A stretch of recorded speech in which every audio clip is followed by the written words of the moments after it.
pitching wise, have you made your determination how you're going to attack this weekend? Well, we have, but we haven't talked to them yet. The pitchers, we're getting ready to practice in about 2 hours, and we just want to talk to them first, so we can either announce it later today or in the morning. Okay. Hey, just I guess we'll start with Kansas State because that's who you play first. What have you seen from them this season? Well, obviously they're going on the road and playing some really good competition. They lost a tough one last night. I had an opportunity to watch it live, as I think all the coaches did, and they played a few different people, and they swung the bats pretty good. It's a different team than last year. A couple, three starters back, and a couple guys they filled in are guys that we knew about that were in the transfer portal. Other than that, just what we've seen. They'll be scrappy, and I feel like that they probably feel that they should have won last night's game, and we'll be getting their best effort on Friday. Do you feel like you planned this getaway weekend perfectly given what it looks like outside your stadium? So far, unless we get stuck in the snow on the way down there tomorrow, so it's pretty good timing. If it was going to happen, that we could get out of town, and then you look at the forecast for the next week or two. Once we get back, it looks pretty good. So that's some good for our guys to look forward to that. Hutch, go ahead. Dave, I guess this is a more appropriate time to ask about is there any added inspiration or motivation, with this being Kansas State and TCU coming up that for the guys that were on the team last year and the year before that? Well, I mean, it's not something that we address. I mean, obviously, it's a different year. But we're just going to try to beat K-State on Friday, and we'll do what we need to do. As of right now, unless something changes, we're pretty healthy, and I feel like the team's fairly confident. We could have done some things better this past weekend, but we addressed those today. This will be our first time we've met with the team since Monday. So, but yeah, I don't feel like it's that way. In baseball, it's year to year, and then when you get to that year, it's weekend to weekend, and we're just going to try to, play well the game that's in front of us. And you mentioned Colin Fisher was a guy that you had hoped to be able to get in. Just how has he looked? I guess did he throw a bullpen session since he didn't pitch this weekend? And also Hunter Dietz, kind of what's the latest on him? Yeah, Fisher, we didn't know we were going to run rule him. We had it planned out where he was going to pitch an inning, and we were going to try to get Gibbler an inning, and we did that. And or I think we gave him an inning, but we had him in the pen. He was going to actually throw the last out just to get him in the game, and at a minimum, and then it didn't happen. So he's fine. Seems to be well on his way to recovering from his surgery, to the point where we feel like we could start him, use him in mid relief, or even finish a game. As far as Hunter Deed, still coming back, not 100%. We don't feel like there's any issues there. And now it's more of him just letting it rip, so to speak, instead of not letting it go. We're not seeing the velocity that we've seen in the past, so we've got to see some more metrics before we're going to put him out there. Dudley, go ahead. Yeah, obviously you had four pitchers go between 70 and 80 pitches last week. How does that bump up this week, regardless of which three you send out there to start? Yeah, I mean, if they're fortunate enough to get that far in the game, I would say 80, maybe a little bit more, but not much. Yeah, they all did a great job of giving us 5 innings, and, makes it obviously difficult to figure out who not to start. But, when you start really looking at it, you probably just go with the guys that have had the most rest. Also, as you look back on Hagan's performance down there last year, just talk about that a little bit and how special that was.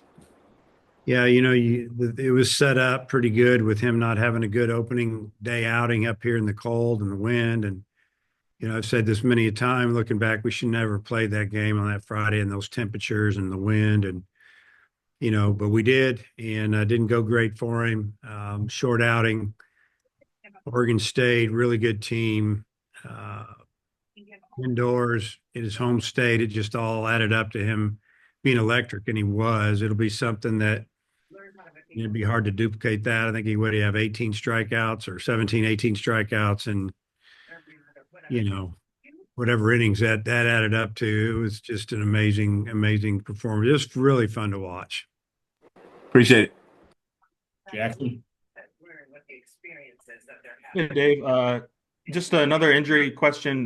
Logan Maxwell, I know he didn't play in 2 of the games. How's he doing? And do you think he can maybe is he back to being ready to play in the outfield relatively soon? Yeah, I'll know more here in a little bit. I did get a message from our trainer today, Corey Wood, that he was good to go. So he said. So we'll run him today and put him through some tests, and it'd be nice to play him in the outfield at least a game this weekend. But we'll make that determination when we see him move today, and then again tomorrow, and maybe even discuss things with him on Friday morning if we're not 100% in by tomorrow after the workout.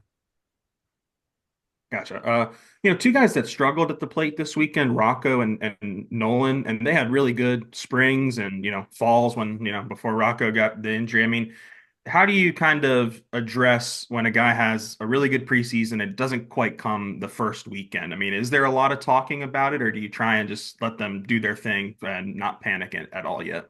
Yeah, there's no panic at all, but there is definitely some discussions with them about their approach. And sometimes it's just the way it goes. The one at bat with Rocco that I wish we could get back was when he got a 3-1 pitch and he got jammed off the side armor, because that's not him at all. That's not his personality. He's going to let that barrel get to the ball pretty good there and not get beat, and he got beat. And Souza, just didn't make adjustment on changeup, wasn't seeing it, and he's done well. Still played really good defense, and hopefully those guys will get it going this weekend. Last one from me, Tate, McGuire, Dylan Carter, 2 guys that pitched well this weekend. And I know Dylan went more than an inning. Are those guys that for now are going to be one appearance a weekend guys, or could they maybe be, getting Friday, Sunday action and being big parts of the bullpen in terms of 1 inning, multiple days, maybe? Oh, they could do 1 inning multiple days easy. Both of those guys are built up for a lot of innings. I see them more as, mid relievers, 2 and 3 and 4 inning guys, one time a weekend. But whatever we need to do, obviously we feel like we've got a lot of good arms. So I don't think we have to, double up too many guys early this season unless we were just trying to get them ready to do that in league play. But yeah, those guys, they can fit either of those roles you just mentioned. Sorry, I got one more. The whoever does leave the rotation this weekend, what role do you envision for them when they get to the bullpen? And is it maybe different for whoever does it, or do you think that it can be consistent between whoever is that guy that moves from starter to reliever? Yeah, I think you probably see him more towards the back of the game, although, it depends on what we've done, with our back of the game guys, because you've got 2 guys that are pretty good back there right now, and then you throw in another one. So I really think it depends on what kind of the game tells us to do. Do we need to bring in, one of these guys in the 5th, let them roll, until they hit a pitch count, or, if things are going well and then they get tight, we just use them in the 8th and the 9th. So it's a good problem to have that we're going to have that option this weekend. Thanks, Dave. Kevin, go ahead. Thanks, Coach. You talked about, and you just mentioned it, having 2 guys on the back end right there. I'm assuming that's Christian Fouch and Carson Wiggins. I know you like to use multiple closers. That's still the plan moving forward?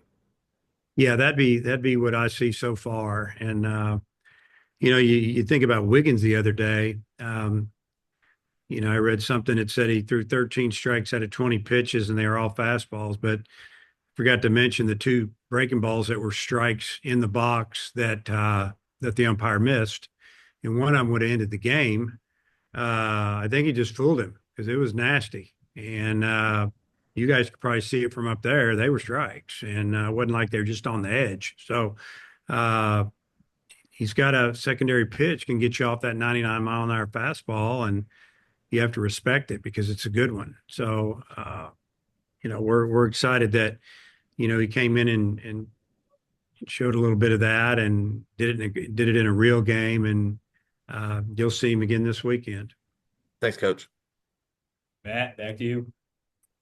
Yeah, hey Dave, you committed to going to Arlington before anybody really knew what this was, and the games down there have obviously grown out into multiple weekends now. Why do you think this has been such a successful venture for the Rangers? I think that it's because of the way the tournaments run. It's a lot. There's a lot. It's run really well. The players are treated well. The teams are good. Obviously, the field's incredible. The hotels are right there. Connect to the stadium, right across the street from the stadium. There's some things to do around the ballpark as far as restaurants. It's a really good setup. I mean, it starts with your practice on Thursday. I mean, you got a grounds crew that treats you good. A lot of times you get to these pro parks, these grounds crews, they're a little fussy and they don't really like what's going on, and you're tearing up to their field and all that type of stuff. And you don't get that feeling here. And I've been in a lot of tournaments over the years, and it's just a little bit different feel. And then the fact that it's so good for us because of the location and 5.5 hours south. We have a lot of alumni in the Metroplex area, and then a lot of our fans from Arkansas or this area like to get away, and they can drive if they wish, fly, whatever. It just makes sense, honestly. You mentioned Cam Kozel the other day. I think you threw out a lot of positions that you might put him at. I think you might have even said catcher. I don't know if you were joking or not there. But realistically, if he were to get into the lineup and it wasn't at second base, what are the spots where he could compete? Well, he can play a lot of positions. Right now, obviously our third baseman's doing really well. But if there was an injury or needed a day off, he could go to third. We could put him at first, and we've worked him out there a little bit. So you start talking outfield, probably do that. And yeah, I've talked to Cam a couple of times. I think the latest was last week about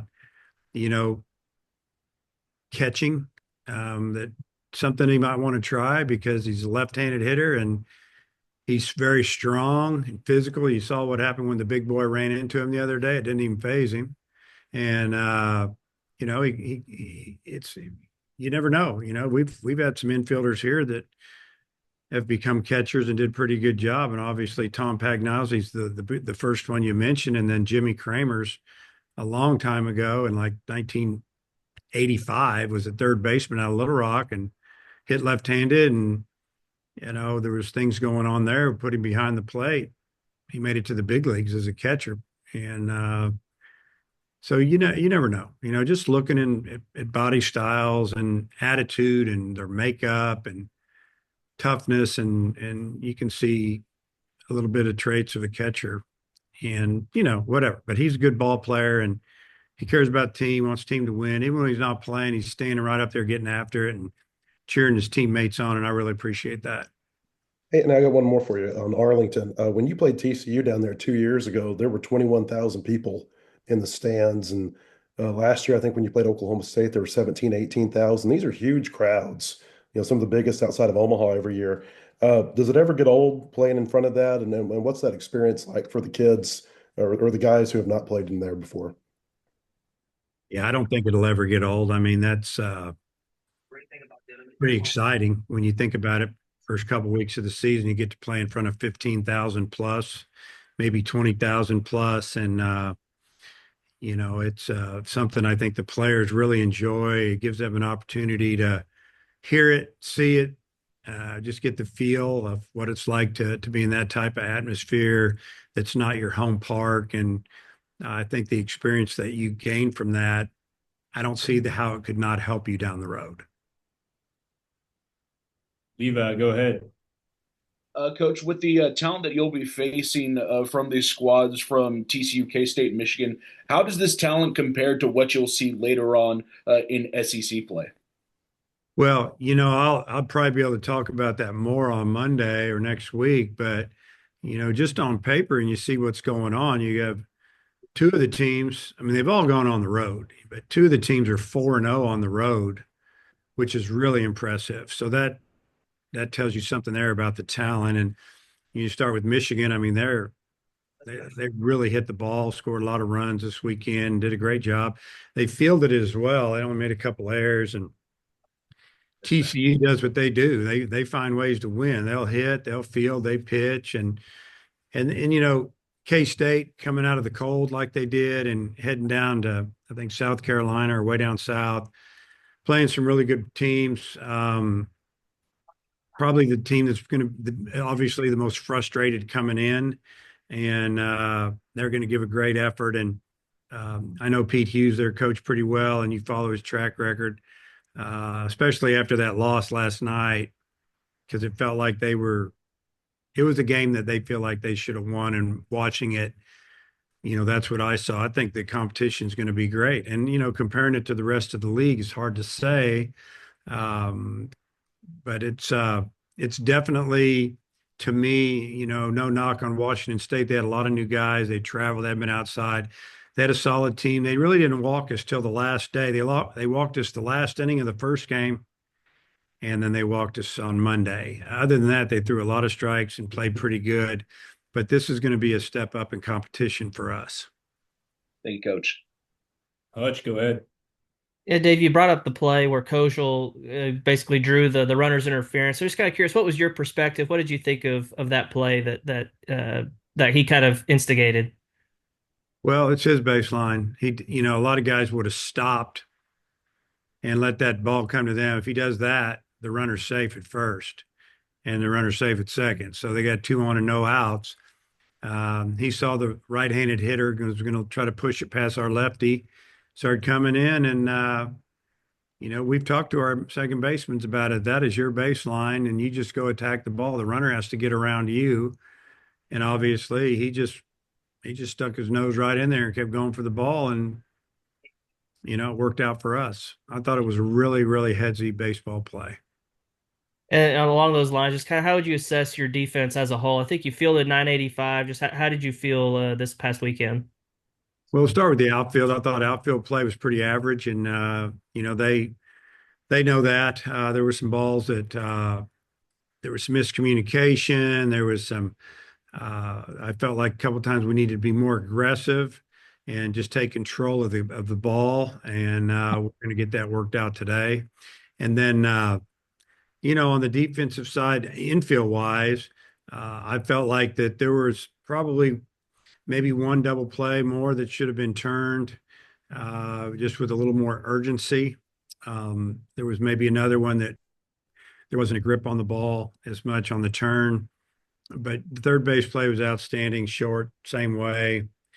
First base, we kicked one ball, it spun out of the first baseman's glove that, started a big inning for him to tie it and take the lead or whatever happened there, take the lead. And, other than that, there were some nice plays. I thought Kendall made a great play and right on that ball that was just smoked, and he got up on it and made a catch. And I think that was the lead off an inning. So I would grade us out pretty good. But, me, I'm all about the defense. And if we keep pitching the way we did this weekend, we'll give up some offense to put defenders in there that are a little bit better.